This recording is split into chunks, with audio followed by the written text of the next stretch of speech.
La saison 2025 de MotoGP s'est terminée la semaine dernière à Valence. Il est temps d'en tirer le bilan de cette année 2025, équipe par équipe. Et on va commencer par l'équipe championne du monde 2025, l'équipe Ducati Usine. N'oubliez pas de liker, partager, commenter et surtout vous abonner à la chaîne, c'est très important. On est parti. Si on regarde toutes les statistiques de Ducati cette saison, on peut se dire que la saison a été encore superbe, exceptionnelle comme les 3 dernières années où ils ont complètement dominé le MotoGP. 18 victoires au total sur les 22 courses de la saison. Si on réunit toutes les Ducati, il y en a eu 16 dans l'équipe principale. Ducati a décroché tous les titres, le titre constructeur, le titre par équipe avec l'équipe d'usine et le titre par pilote avec Marc Marquez. Mais est-ce que ça en fait une vraie bonne année ?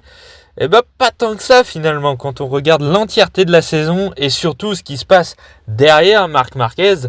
Eh ben c'est là où on voit que finalement c'était pas si bien que ça.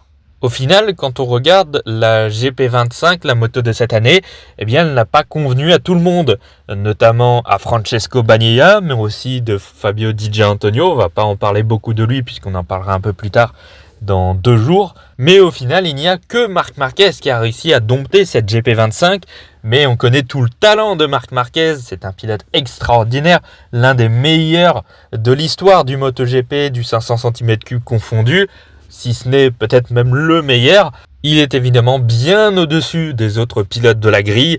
Donc qu'il ait réussi à dompter une moto difficile à prendre en main, c'est pas une énorme surprise, surtout qu'il venait déjà d'une autre moto un peu compliquée avec la GP23 qui n'était pas aussi mauvaise, entre guillemets, que la GP25, mais qui était aussi difficile à prendre en main si on se rappelle de ce qui s'est passé en début d'année 2023. Bref, il n'y a que Marquez qui a réussi à dompter cette moto. Derrière, ça a été la grosse galère, notamment pour Bagnaia, on va en reparler tout à l'heure, mais ça a été très difficile. On a vu au final une GP24, la moto de l'année dernière, avec l'équipe Gresini et notamment Alex Marquez, qui s'est très bien comporté tout le long de la saison et qui était présente à chaque fois pour les victoires, pour les podiums, tout le long de la saison, ce qui n'est pas forcément tout le temps le cas avec les Ducati. On a un début de saison avec la moto ancienne qui se passe plutôt bien et puis ensuite le manque d'évolution qui fait que les résultats sont un peu moins là. Voilà, cette année, la GP24, elle était tout aussi performante que la GP25 tout le long de l'année. Je dirais même qu'elle a été plus performante que la GP25. D'où le fait que finalement la saison de Ducati n'a pas été si bonne que ça parce que la moto actuelle a finalement moins de performance que la GP24. A été moins bonne si on enlève Marquez, évidemment. Que dire de la saison de Marc Marquez ? 11 victoires en course principale, 14 victoires en course sprint. Un retour extraordinaire pour sa première année en rouge. Il a tout simplement dominé la catégorie comme il savait si bien le faire lors de ses années Honda. Il a fait pareil. C'est juste impressionnant. Avec une moto en plus qui était difficile à prendre en main, il y est arrivé totalement. Non, franchement, Marc Marquez, c'est juste un alien. C'est un des meilleurs pilotes de l'histoire du MotoGP, du 500 cm3 tout confondu, si ce n'est le meilleur. Qu'on aime ou non sa personnalité, il faut bien reconnaître qu'il a un style de pilotage tout à fait impressionnant. Une capacité d'adaptation exceptionnelle là aussi. Enfin bref, moi, au début de saison, Marc Marquez, je m'attendais à ce qu'il se batte pour le titre, voire même qu'il le gagne. Moi, j'avais pronostiqué Marc Marquez comme champion du monde, mais je m'attendais à ce qu'il y ait une plus grosse bataille, notamment avec Bagnaia. Au final, il n'en a rien été. Il a complètement mangé la grille dès qu'on a vu sa victoire en Thaïlande. On s'est dit, finalement, Marquez est déjà au-dessus du lot dès le début de la saison. Il n'y a eu qu'une blessure qui a pu arrêter Marc Marquez cette année. Une blessure à la clavicule. Il n'a pas du coup pu faire les 4 derniers week-ends de course. Il est quand même champion du monde avec plus de 70 points d'avance, je crois, sur son frère. Donc ça montre totalement la domination qu'a eu ce pilote. Et encore, il n'a jamais piloté ce qui est peut-être la meilleure Ducati de l'histoire de la marque italienne, la GP24, qui était juste incroyable l'an dernier. Il est passé directement de la GP23 à la GP25. Mais Il est juste impressionnant, Marc Marquez. Il n'y a rien d'autre à dire. Il a tout simplement dominé la catégorie. Les seules fois où il n'a pas gagné, c'est parce qu'il a commis une erreur, où il est tombé, ou voilà. Sinon, tout le reste, il a enchaîné les victoires. Pendant l'été, notamment, il a enchaîné, je crois, 8 victoires de suite en course principale. Et en course sprint aussi, d'ailleurs, je crois. Enfin bref, ça a été juste très impressionnant ce qu'a fait Marc Marquez cette saison. Pour 2026, évidemment, Marc Marquez reste un grand candidat pour le titre, tout simplement le favori. En revanche, c'est pas du tout la même chose pour Francesco Bagnaia. Ça a été une saison catastrophique, la pire de sa carrière, je pense qu'on peut le dire. 2 victoires cette année, mais une où il a gagné grâce à une chute de Marc Marquez et une autre où on ne savait pas vraiment quelle moto il avait. Alors certes, il a dominé tout le week-end, mais on avait quelques doutes quand même qu'il ait piloté une GP24. Mais ça, on ne le saura probablement jamais. En tout cas, voilà pour Francesco Bagnaia, 5e au championnat. C'est sa pire place au championnat depuis 2020. C'était ses années Pramac, imaginez-vous quand même. Ça fait un paquet de temps qu'on n'avait pas vu Bagnaia aussi mal. Il n'a jamais su s'adapter à cette GP25.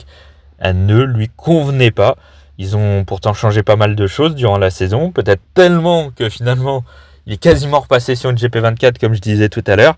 En fin de saison, c'était la pagaille. On ne savait pas du tout, on ne savait plus sur quelle moto il roulait. Est-ce que lui-même le savait? On ne sait même pas. Enfin bref, ça a été tellement galère avec cette GP25 que au final, il n'y a rien eu de la saison. Et le pire, c'est la fin. Parce que le début, il était encore sur les podiums. Il était derrière les frères Marquez. C'était décevant parce qu'on l'attendait à la bataille avec Marc Marquez et au final, il se prenait des pilules Grand Prix après Grand Prix. Mais il était encore là, il était encore sur les podiums. Mais on était déçus parce que c'était beaucoup moins bien que les 3 dernières années où il se battait pour des victoires quasiment à chaque course. Et puis finalement, il a réussi à faire pire puisqu'à un moment donné, en deuxième partie de saison, il ne jouait quasiment même plus les podiums, voire même plus du tout en fait les podiums.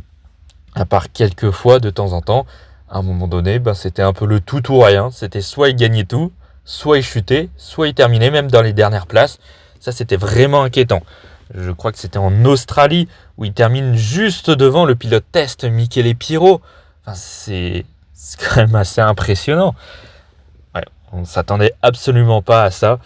Moi, je le voyais vice-champion, largement, à la bataille avec Marc Marquez. Au final, ça n'a rien été de tout cela. Il a été battu largement par Marc Marquez. Il a même été battu largement par Alex Marquez.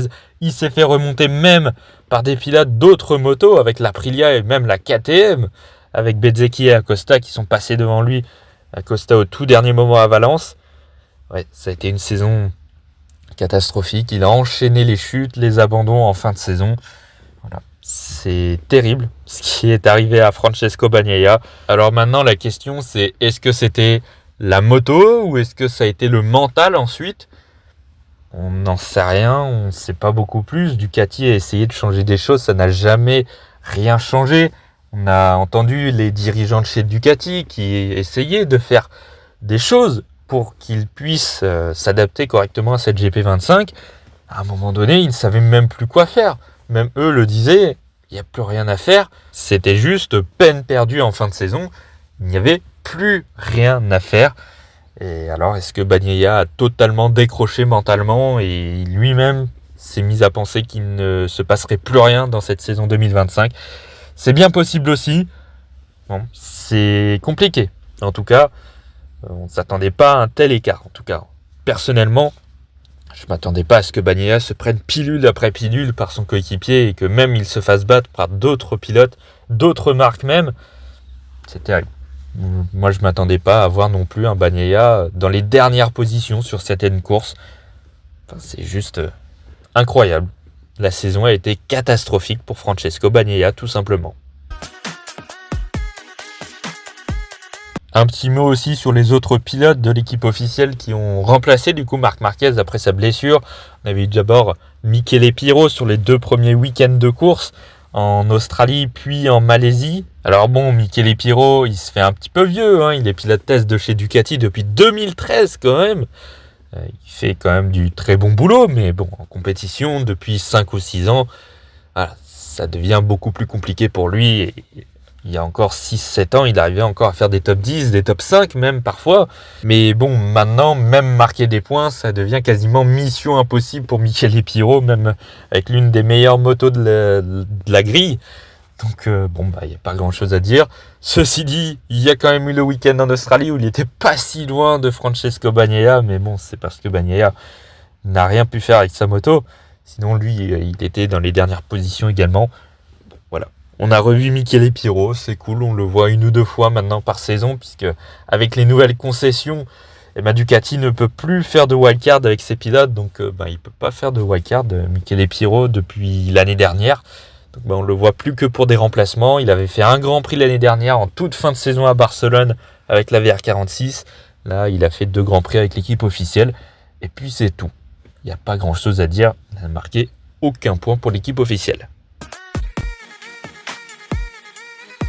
En revanche, un remplacement qui a fait un peu plus parler, celui de Nicolo Bulega, le vice-champion Superbike 2024 et 2025, qui a pu piloter cette GP25, celle de Marc Marquez, pour les 2 derniers week-ends de course au Portugal et à Valence, et qui a réussi à marquer des petits points, un petit point sur chaque course. Et ce qui est assez incroyable, c'est que depuis l'Indonésie jusqu'à Valence, c'est-à-dire sur les 6 derniers week-ends de course, c'est lui qui a marqué le plus de points pour l'équipe officielle, l'équipe championne du monde. C'est assez exceptionnel avec ces 2 petits points. Bon, évidemment, il y a eu beaucoup de circonstances qui ont fait que Marc Marquez était blessé, il n'était pas là, forcément, ça aide. Bagnaia aussi, qui a eu des problèmes avec sa GP25, qui est tombé, qui a eu beaucoup de chutes et qui n'a pas marqué de points du coup. Mais bon, voilà, juste pour la stat, c'est très drôle. Bulega, pilote test, entre guillemets, de Ducati, et en tout cas, pilote Superbike pour la marque.